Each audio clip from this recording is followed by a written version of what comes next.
Good morning, everyone. Today I'm joined by Professor Scott Taylor of our School of Foreign Service. Professor Taylor recently took on a new role as Vice Dean for Diversity, Equity, and Inclusion at our School of Foreign Service. So Scott, thank you for taking the time to be with us this morning. And let's jump right in. You've been a member of our faculty for 20 years. You've served for many years as Director of our African Studies program. In the summer, you were named the inaugural Vice Dean for Diversity, Equity, and Inclusion at the School of Foreign Service. Can you talk a little bit about this role that you're taking on? Sure. Well, first of all, thank you, President DeGioia, for having me in. It's a pleasure to speak to you and have the opportunity to talk about some of these events. My new role came about quite unexpectedly as a result of the national upheaval around race and racial justice and anti-racism that confronted us this summer. Of course, it wasn't the first of these events, but the way things coalesced in a way I think many of us would not have expected led to reactions all over, including in the SFS. And so there was a movement among faculty, parallel movements of staff and students in the SFS to ask ourselves, what are we doing about not only issues of equity and diversity and inclusion in the school, but in the world, in our curriculum, and how we engage with various communities, both inside SFS and across Georgetown and indeed across the world. And so that kind of gave birth to my position as the new Vice Dean for Diversity, Equity, Inclusion in SFS. There hadn't been anybody in that role in SFS previously, so I'm the inaugural person to hold it. And basically, my task is to try to channel our efforts in the school, and many of which are nascent, around those three hot button issues of diversity, equity, inclusion, and try to, as the Dean Joel Hellman says, to embed anti-racism as a core principle in the school.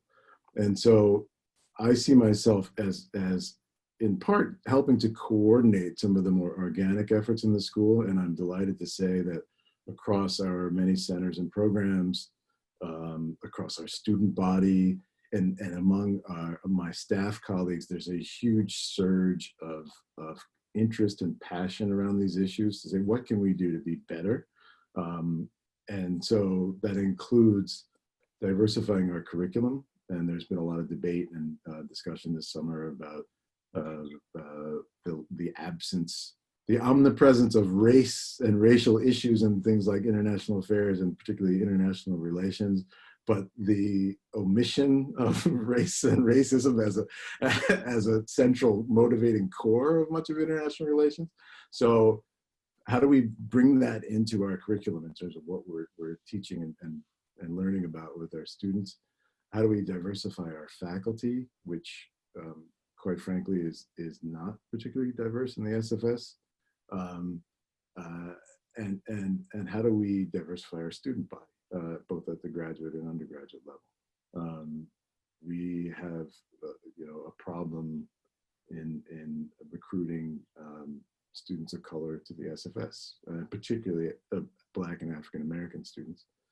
So we want to try to address that and work on it and be a more inclusive and diverse institution, live up to our mantra, and make the institution better by doing so.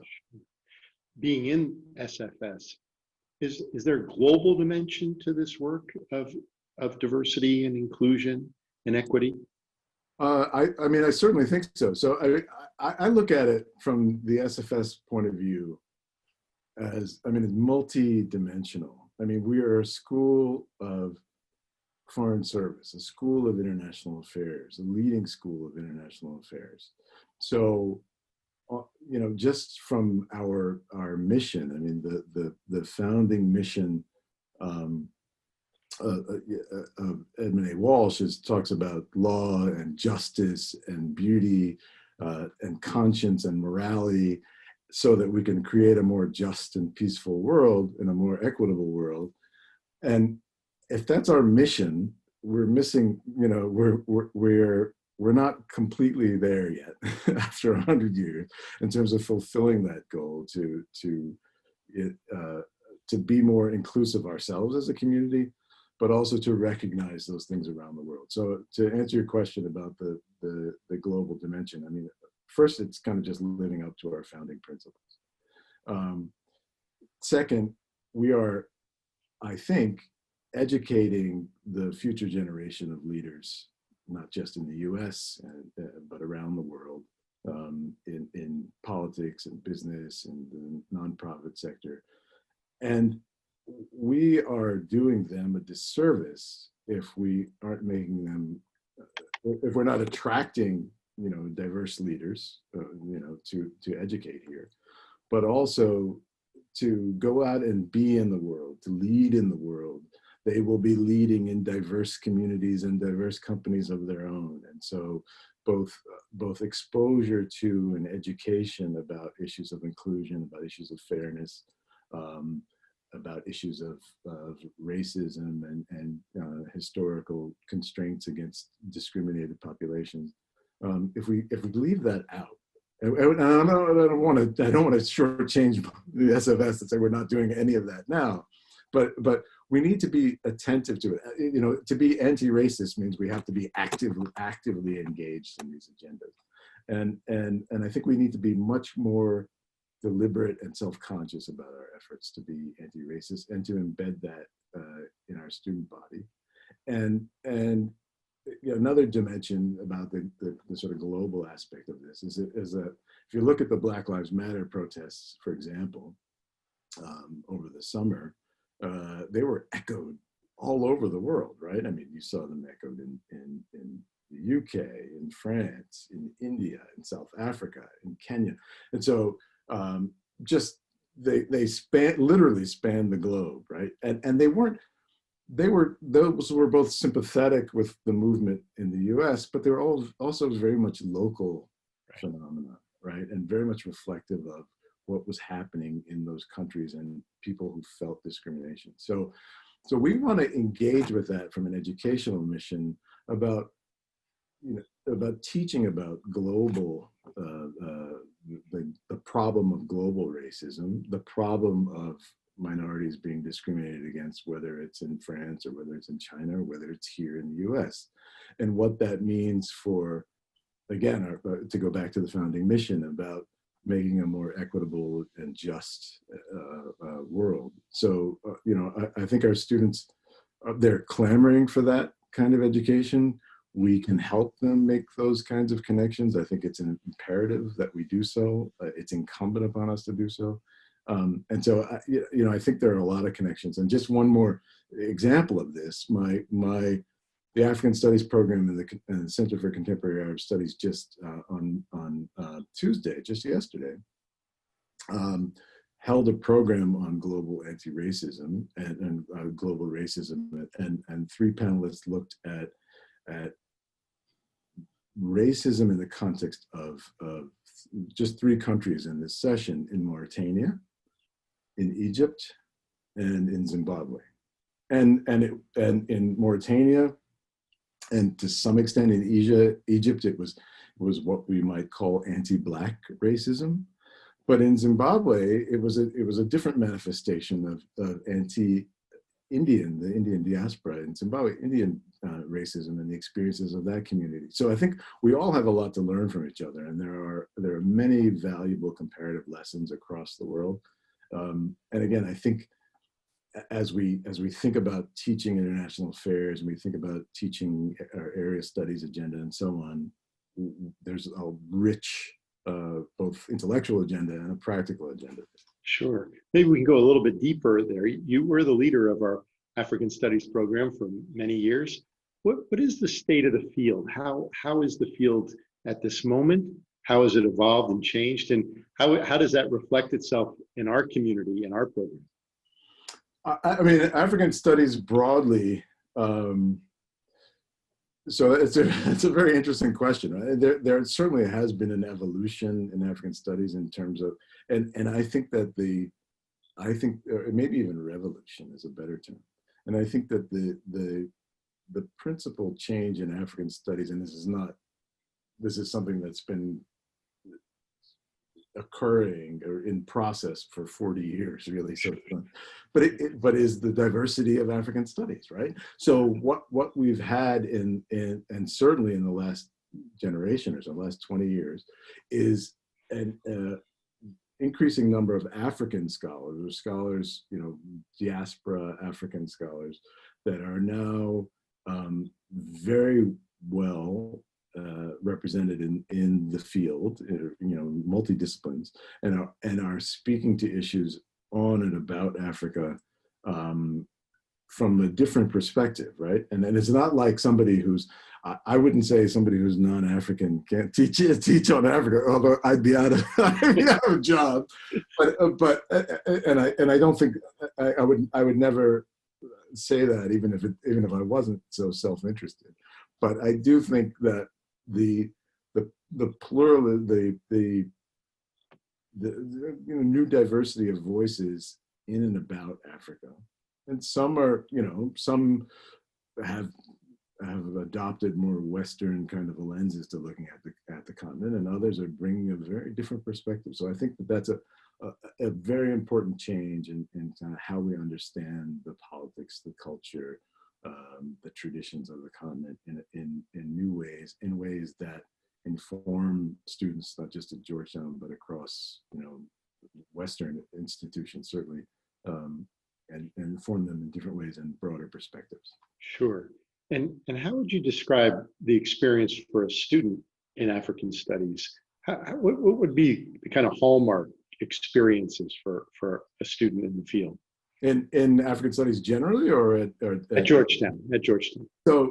So, I mean, during I was privileged to lead the program for more than a decade. Time went quickly,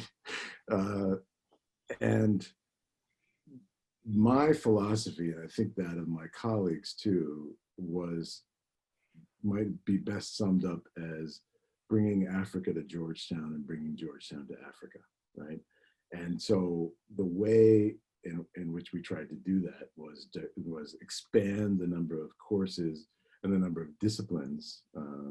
So everything from African economics to anthropology of Africa to political transitions in Africa, you name it, to a pretty broad menu of courses here on the main campus, and then create as many possibilities, as many avenues as possible for our students to go to study, to do a study abroad in Africa, or to do a trip of various durations, to do an internship and so on.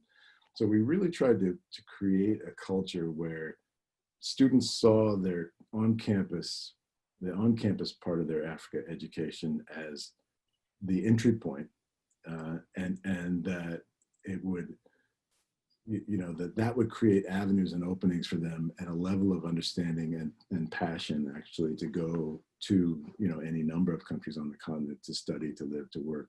And so we try to create as many opportunities of that as possible. And building, I merely built on the foundations laid by previous directors like Carol Lancaster, like Gwen Michael, to expand our program in Tanzania, for example, that we offer in the summer, to create a spring break development-oriented trip to Kenya, which I've led now for between Kenya and Rwanda for the last dozen years, or to create an internship in South Africa, etc. So, and then we're also supporting students to do research in Tanzania and Uganda and elsewhere. So I think that all of those things really means that the opportunities for a student of African studies at Georgetown are pretty broad. We punch above our weight. Yeah. No, thank you. Thank you. Now, over these past months, we've watched the pandemic spread to places around the world. It appears that many African nations are managing or avoiding the worst impacts of COVID-19. What do we know about the experience of COVID-19 in Africa, and what can we learn from the response of countries like Senegal? Yeah, well, Senegal, of course, has gotten a lot of press lately for its robust response. It's kept infection rates fairly low, and the death rates are fairly low. And I think what we learned from countries like that is that they attacked it early and fairly aggressively. That what you'll note from many of those reports is that compliance with, for example, mask wearing is not a problem in Senegal. And so they've, Rwanda is another country, although they've had a bit of a spike recently. But I mean, mask wearing is not challenged in a place like Rwanda. So where people have where countries have gotten out early in their responses, closures with necessary restrictions on travel, a national consensus on how we're going to fight this together. I think you've seen them be successful. And I know Senegal is ranked, their various global rankings is ranked, among the highest in the world, near New Zealand in terms of the efficacy of its response to COVID, and it's terrific. But I also think Senegal is kind of exemplary even within Africa too. So, the response continent-wide has been it's kind of mixed. And it may be that Africa's fortunate in as much as, so it's partly a story of responsiveness, like Senegal seems to be, and learning from previous epidemics, such as with Ebola, and some of the other West African countries. Other countries have been quite aggressive, like South Africa, and they haven't had as much success in mitigating the impacts of the coronavirus. And then a lot of other countries fall someplace in between with, they've got school closures, such as in Kenya, but they're still experiencing some spikes, and there have been social problems as a result of the closures, and you got all kids out of school, and it's very problematic. But I think, one of the explanations that we have to look at in Africa is, yes, some health systems have developed effectively and responded. At least part of the explanation, and I'm not an epidemiologist, but at least part of the explanation is the youth of the population. 60% is below the age of 25 continent-wide, right? And part of it is less testing. So, and as we've learned here, the don't test and you don't know, right? So tell us a little bit about your teaching this fall. How are you adapting to a virtual learning environment? So I have to say, I have a seminar class, and it's all juniors and seniors, and so they're used to it. They experienced the shutdown last spring, so they are. What I really appreciate about our students, just in general, not just in the SFS and not just my students, but across, is that they've shown remarkable resilience. And I don't know how I would have fared were I an undergraduate, but I really do applaud them for their flexibility and their willingness to work with faculty who are also uncomfortable teaching in this environment. I mean, this is not my preferred milieu at all, and I think we've reached an understanding. So with that, my class has gone really well thus far. Knock wood. The students have been, we work together well. It's not the same as being in person. You do miss some of the dynamic, but you try to schedule time outside of class to just get to know your students in a way that you would in a normal environment. So yeah, I mean, I'm fortunate to have a good group of students, but I think they are representative of our students overall. Great, thank you. Well, thank you for taking the time to be with us this morning. In closing, can I ask you, is there one last message you'd like to share with the members of our community as we begin this fall term?